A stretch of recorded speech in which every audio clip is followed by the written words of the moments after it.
जय हिंद दोस्तों। आज की क्लास में हम समझेंगे भारतीय लोकतंत्र के 4 स्तंभ के बारे में। Pillars of Indian democracy. आपने सुना होगा कि 4 स्तंभ होते हैं। पहला विधायिका। विधायिका काम होता है विधि का निर्माण करना या कानून का निर्माण करना।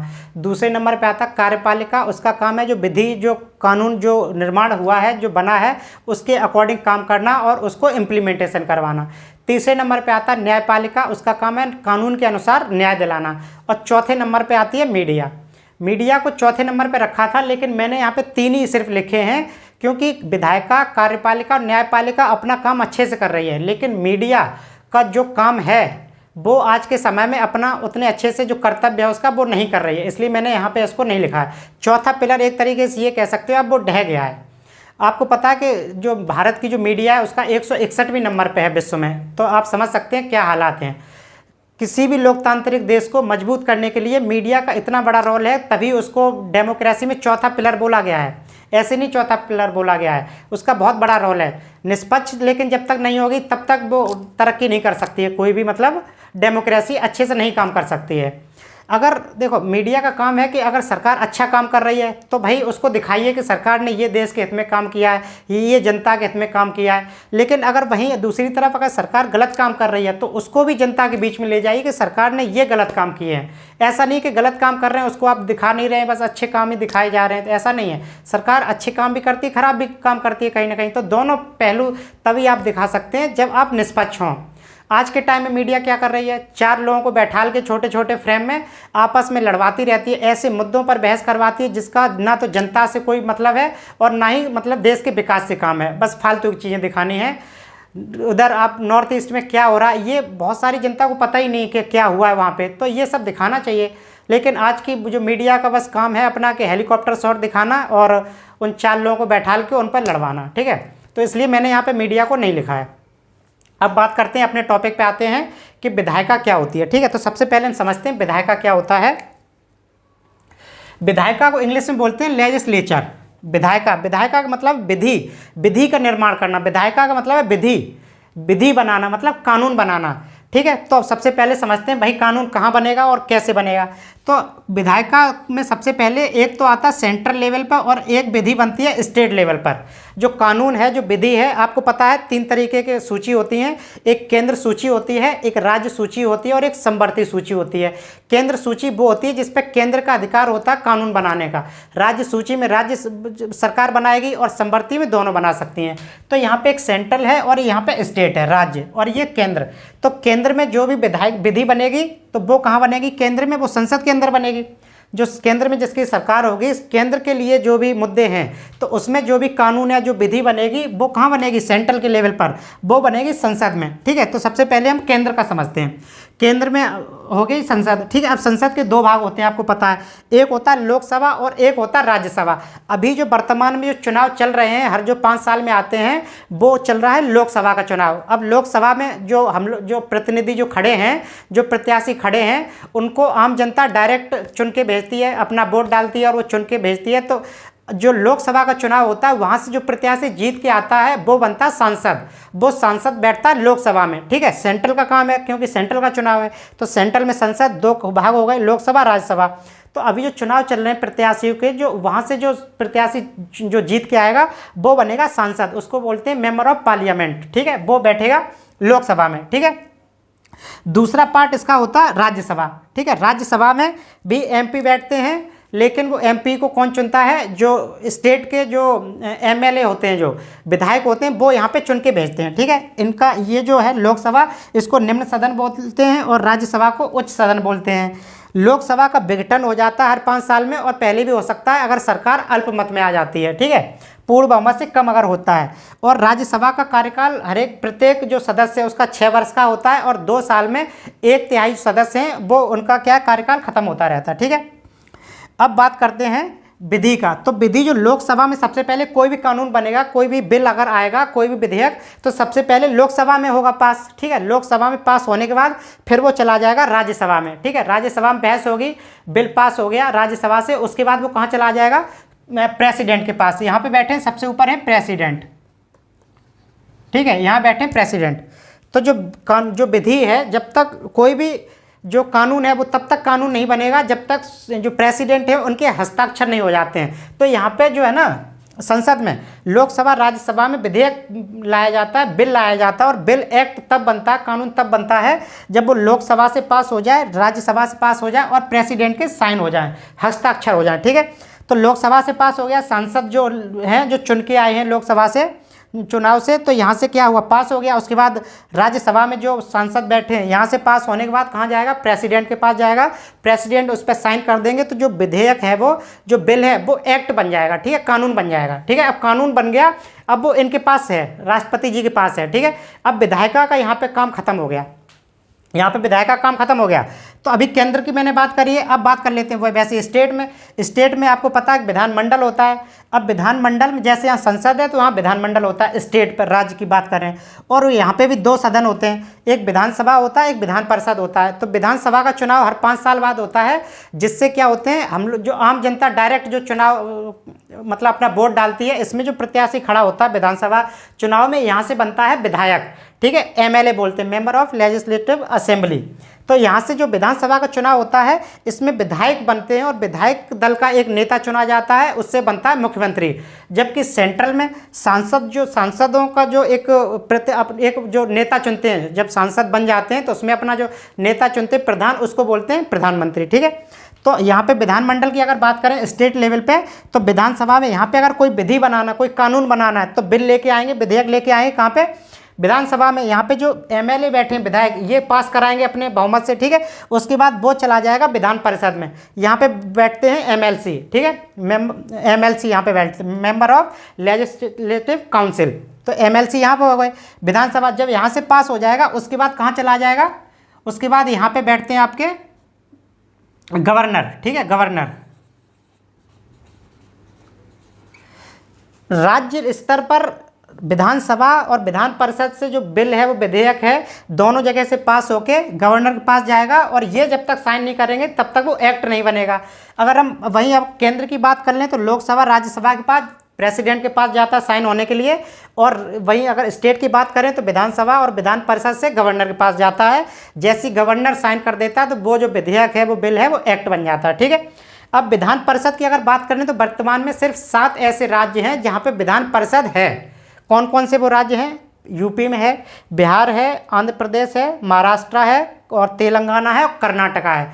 ये जो विधान परिषद है, किस राज्य में होनी चाहिए, किस में नहीं होनी चाहिए, ये एक राज्य का विषय है, राज्य सूची का विषय है। तो कोई भी राज्य अपने यहाँ पे विधान परिषद रखना चाहती है, नहीं रखना चाहती है, वो डिपेंड राज्य के ऊपर करता है। ठीक है, तो वर्तमान में अगर बात की जाए तो सिर्फ 7 ऐसे राज्य हैं जहाँ पे विधान परिषद है। अगर विधान परिषद नहीं होगी तो विधानसभा से पास होकर सीधा गवर्नर के पास चला जाएगा साइन होने के लिए। ठीक है, तो ये आपको समझ में आ गया। यहाँ पे क्या है, विधि बन गई, मतलब वो कानून बन गया, जो बिल था वो एक्ट बन गया। यहाँ पे विधायक का काम खत्म हो गया। अगर केंद्र में बात करते हैं तो जो सांसद थे उन्होंने मिलकर बिल पास करवा दिया, और यहाँ पे विधायक हैं, उन्होंने अपना स्टेट लेवल पर उन्होंने अपना बिल पास करा दिया। ठीक है, अब जो बिल है पहुँच गया गवर्नर के पास स्टेट लेवल पर, और प्रेसिडेंट के पास पहुँच गया है केंद्र लेवल पर। ठीक है, अब विधायक का काम खत्म हो गया। अब जैसे ही यहाँ पे बिल इनके पास पहुँचा, वो एक्ट पहुँचा यहाँ पे प्रेसिडेंट के पास, तो विधायक का काम खत्म हो गया। अब जो बिल बन के तैयार हो गया, अब वो आ जाता है कहाँ पे, दूसरे नंबर पे, जिसको बोलते हैं एग्जीक्यूटिव, कार्यपालिका का। अब जो बिल बना है, जो एक्ट बना है, जो कानून बना है, वो आ गया कार्यपालिका के पास। ठीक है, कार्यपालिका में फिर वही 2 चीज़ें होंगी कार्यपालिका में। अगर वो जो कानून बना है वो सेंट्रल ने बनाया है या फिर स्टेट का बना हुआ है। अगर सेंट्रल पे बना हुआ है तो इसमें आता है कि कार्यपालिका के सदस्य कौन कौन होंगे, कौन कौन इसमें सदस्य मेंबर आते हैं। तो सबसे पहले हैं राष्ट्रपति, जो मुख्य हैं, मेन। सबसे पहले सेंट्रल की बात करें कार्यपालिका में तो राष्ट्रपति आते हैं, उपराष्ट्रपति आते हैं, प्रधानमंत्री आते हैं, महान्यायवादी आते हैं, अटॉर्नी जनरल। ठीक है, अटॉर्नी जनरल आ गए, और मंत्रिपरिषद आ गए। ये किस में आ गए, सेंट्रल की कार्यपालिका के सदस्य हैं। उसके बाद मंत्रिपरिषद भी 3 प्रकार के होते हैं। आपने सुना हो, कैबिनेट मंत्री हैं, और राज्य मंत्री हैं, और उप मंत्री हैं। ठीक है, कैबिनेट मंत्री सेंट्रल में बनते हैं, राज्य मंत्री, ये 3 तरीके क्या हो गए, मंत्रिपरिषद हो गए। ठीक है, ये सारे हैं सेंट्रल में कार्यपालिका के। अब बात करते हैं स्टेट लेवल पे। अगर स्टेट लेवल पे हैं तो राज्यपाल सबसे प्रमुख हो जाएगा, कार्यपालिका का सदस्य। दूसरे नंबर पे है मुख्यमंत्री, और फिर है मुख्यमंत्री की जो मंत्रिपरिषद है, जो मंत्री होते हैं वो इसमें आ जाते हैं स्टेट लेवल पर कार्यपालिका के सदस्य। अब कार्यपालिका में भी दो तरीके की होती है इसमें, एक तो स्थायी और एक होती है अस्थायी। स्थायी में वो होते हैं जिनका कार्यकाल, जिसकी मतलब रिटायरमेंट तक जो काम करते हैं, जैसे 62 साल या 65 साल या 60 साल, जो भी रिटायरमेंट का एक क्राइटेरिया है, तो वो आ जाते हैं स्थायी, उसमें आ जाते हैं अधिकारी। अब यहाँ पे जो भी कानून बना है तो राष्ट्रपति, उपराष्ट्रपति और जो प्रधानमंत्री हैं, मंत्रिपरिषद हैं, तो वो क्या करेंगे, जो कानून बना उसको अप्लाई करेंगे, इम्प्लीमेंट करेंगे। और इसमें स्थायी जो है अधिकारी, जो आपके देखे होंगे डीएम हैं, एसडीएम हैं, या आईपीएस अधिकारी हैं, सचिव हैं, वो सारे अधिकारी हैं। वो उनका एक रिटायरमेंट उम्र होती है कि भैया 62 साल तक रहेंगे, उसके बाद वो हो जाएंगे। तो ये स्थायी अधिकारी, वो जितने भी अधिकारी आपको मिलेंगे वो सारे कार्यपालिका के ही मेंबर हैं, ठीक है, कार्यपालिका के अंदर आते हैं। और कुछ होते हैं, एक होता है अस्थाई। अस्थाई मतलब टेम्पोररी, इनका कार्यकाल होता है 5 साल। जैसे राष्ट्रपति जी हैं, इनका कार्यकाल 5 साल के बाद खत्म हो जाएंगे, ठीक है, तो इनका क्या अस्थाई है कार्यपालिका के सदस्य। उपराष्ट्रपति का भी 5 साल होता है, प्रधानमंत्री हैं, महान्यायवादी हैं, और मंत्रिपरिषद हैं, 5 साल के बाद चुनाव होता है। अगर सरकार आती है दोबारा तो दोबारा बनते हैं, या फिर सरकार चेंज होती है। तो जो अस्थाई है कार्यपालिका के सदस्य, ये तो 5 साल तक के लिए रहते हैं। और कुछ होते हैं स्थायी, तो जितने अधिकारी हैं कार्यपालिका में वो सारे अधिकारी कार्यपालिका के अंग हैं, ठीक है। ये बात समझ में आ गई इतनी। अब आपके मन में एक क्वेश्चन आ रहा होगा, अगर आप ध्यान से इसको सुन रहे होंगे, पढ़ रहे होंगे यार अच्छे से, कि सर यहाँ पे जो लोकसभा है, यहाँ पे तो सांसद बैठे थे, उन्होंने क्या किया, अपन बिल पास करा दिया, एक्ट बना दिया यहाँ पे। लेकिन जो यहाँ पे मंत्रिपरिषद हैं वो कहाँ से, अलग से थोड़ा है, वो भी यहीं से आए ना। जो सांसद जो होते हैं उन्हीं में से तो मंत्री बनाए जाते हैं। तो अब क्या है, जो यहाँ पे जो सांसद हैं, जब विधायिका का जब रोल होता है, जब विधायिका का काम करते हैं, जब कोई कानून बनाते हैं, कोई एक्ट जब बनाते हैं, तब वो यहाँ चले जाते हैं विधायिका में, संसद में, लोकसभा, राज्यसभा। तो यहाँ पे वो कानून जब बनाने की बारी आती है, तो यही जो मंत्री हैं, प्रधानमंत्री भी लोकसभा में बैठते हैं, तब वो एज ए सांसद काम करते हैं विधायिका में। लेकिन जब ये सांसद, इनमें से बहुत सारे ऐसे होंगे जिनको कैबिनेट मिला है, जो मंत्री बन गए। अब जैसे ही वो यहाँ पे प्रेसिडेंट के पास गया एक्ट बन के, और कार्यपालिका में जब वो आए, जब वो मान लो रेलवे मिनिस्टर हैं, ठीक है, तो रेलवे मिनिस्टर एक सांसद भी हैं, प्रधानमंत्री हैं, वो सांसद भी तो हैं, उसके बाद प्रधानमंत्री हैं। तो मान लो रेलवे मिनिस्टर हैं, वो सांसद भी हैं। तो यहाँ पे जब वो कानून बना रहे होंगे रेलवे के लिए, तो कहाँ पे आ जाएंगे, एज ए सांसद काम करने लगेंगे यहाँ पे विधायिका में। अब वही जब अपने ऑफिस में आ जाएंगे, अब ऑफिस में उसको इम्प्लीमेंट कराना है, तो वो कार्यपालिका के सदस्य हो गए वो सारे मंत्री, ठीक है। तो वो मंत्री सांसद का काम कब करेंगे, विधायिका के समय, और कार्यपालिका के समय अपने ऑफिस में आके, जब वो मंत्री हैं जिस भी डिपार्टमेंट के, वो एज ए मंत्री काम करेंगे, ठीक है। तो ये सारे आपको समझ में आ गया, स्थायी और अस्थायी समझ में आ गया। अधिकारी सारे स्थायी में होते कार्यपालिका में, और अस्थायी जो 5 साल के लिए चुने जाते हैं, वो आ गए आपके सारे कार्यपालिका में, ठीक है। अब क्या है, जो कार्यपालिका है और विधायिका है, जो कानून बनाया है, वो क्या कानून, जो मूल संविधान है, जो बेसिक स्ट्रक्चर है संविधान, क्या उसके अकॉर्डिंग है कि नहीं है, या फिर कानून जो बनाया उसके अकॉर्डिंग काम हो रहा कि नहीं हो रहा, कुछ त्रुटियां हैं, कुछ गलतियां हैं, तो उसको कौन देखेगा, उसको देखेगा न्यायपालिका, ठीक है। इसका काम है न्याय दिलाना, ठीक है, संविधान के अकॉर्डिंग, क्योंकि सबसे ऊपर न्यायपालिका को रखा गया हमारे संविधान में। उसमें लोकतंत्र जो है हमारा, डेमोक्रेसी, क्योंकि संविधान की व्याख्या करने का अधिकार सिर्फ न्यायपालिका को है, ठीक है। तो इसमें सबसे ऊपर आ जाता है सुप्रीम कोर्ट। सुप्रीम कोर्ट सबसे ऊपर है, दूसरे नंबर पे आता है हाई कोर्ट, और तीसरे नंबर पे आता है डिस्ट्रिक्ट कोर्ट। डिस्ट्रिक्ट कोर्ट में मान लो किसी ने मतलब फैसला सुनाया डिस्ट्रिक्ट कोर्ट ने, अगर आप उससे संतुष्ट नहीं है तो उसके आप इसके खिलाफ जा सकते हैं हाई कोर्ट में, ठीक है। हाई कोर्ट में भी आपने अपील करी, तो हाई कोर्ट का भी जो फैसला आया, अगर आप उससे संतुष्ट नहीं है तो आप फाइनली कहाँ जा सकते हैं, सुप्रीम कोर्ट जा सकते हैं। लेकिन सुप्रीम कोर्ट ने भी अगर फैसला मान लो कुछ दिया है, ज़्यादातर केसेस में तो 99% केसेस में तो जो इसका फैसला होता है सबको इस तरीके से होता है कि सबको मान्य होता है। लेकिन फिर भी अगर आपको लगता है कि मेरे अकॉर्डिंग नहीं आया है, तो फिर क्या करोगे आप, मान लो सुप्रीम कोर्ट ने आपके पक्ष में नहीं दिया, फिर क्या करोगे, तो भाई कुछ नहीं करोगे, आराम से घर बैठ के मौज मस्ती करो, क्योंकि सुप्रीम कोर्ट से ऊपर कुछ भी नहीं है। सुप्रीम कोर्ट ने जो बोल दिया वो फाइनल वर्डिक्ट है, ठीक है, फाइनल है। तो ये आपको हो गया judicially, supreme court, high court और डिस्ट्रिक्ट कोर्ट, ये समझ में आ गया। तो विधायिका, कार्यपालिका और न्यायपालिका में क्या अंतर होता है, ये अच्छे समझ में आ गया। अब याद करिए कि जब मैं आपको राज्य के नीति निर्देशक तत्व पढ़ा रहा था, तो मैंने आपको आर्टिकल 50 पढ़ाया था उसमें, ठीक है। मैंने उसको बोला था, इसको याद रखना 50-50। उसमें बोला गया है कि राज्य क्या करेगा, कार्यपालिका और न्यायपालिका में क्या करेगा, डिफरेंस जो है ना अलग अलग करने का प्रयास करेगा, दोनों को पृथक करने का प्रयास करेगा। क्योंकि अब आप एक तरीके से समझो कि जो कार्यपालिका और न्यायपालिका, यहाँ कहीं ना कहीं मंत्री, कहीं ना कहीं राजनीति का दबाव है, प्रधानमंत्री मंत्रिपरिषद तो राजनीतिक आ गए।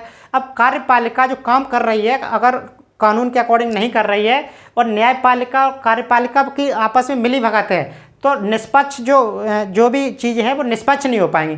न्यायपालिका में जो न्याय मिलेगा वो निष्पक्ष नहीं होगा, कहीं ना कहीं प्रभावित होगा। इसलिए बोला गया आर्टिकल 50 में राज्य के नीति निर्देशक तत्व में कि राज्य की जिम्मेदारी है कि न्यायपालिका को कार्यपालिका से पृथक करे, अलग अलग करे, इसका इसके ऊपर कोई कंट्रोल ना हो और इसका इसके ऊपर कोई कंट्रोल ना हो, निष्पक्ष हो, तभी न्याय है वो निष्पक्ष तरीके से मिल सकता है। ठीक है, तो आई होप आपको न्यायपालिका, कार्यपालिका और विधायिका में डिफरेंस अच्छे समझ में आया होगा। तो अगर आपने मेरी पुरानी वीडियो अगर नहीं देखी है तो प्लेलिस्ट में जाके देख सकते हैं। तो मिलते हैं फिर नेक्स्ट क्लास में, तब तक के लिए पढ़ते रहिए, मुस्कुराते रहिए। जय हिंद, जय भारत।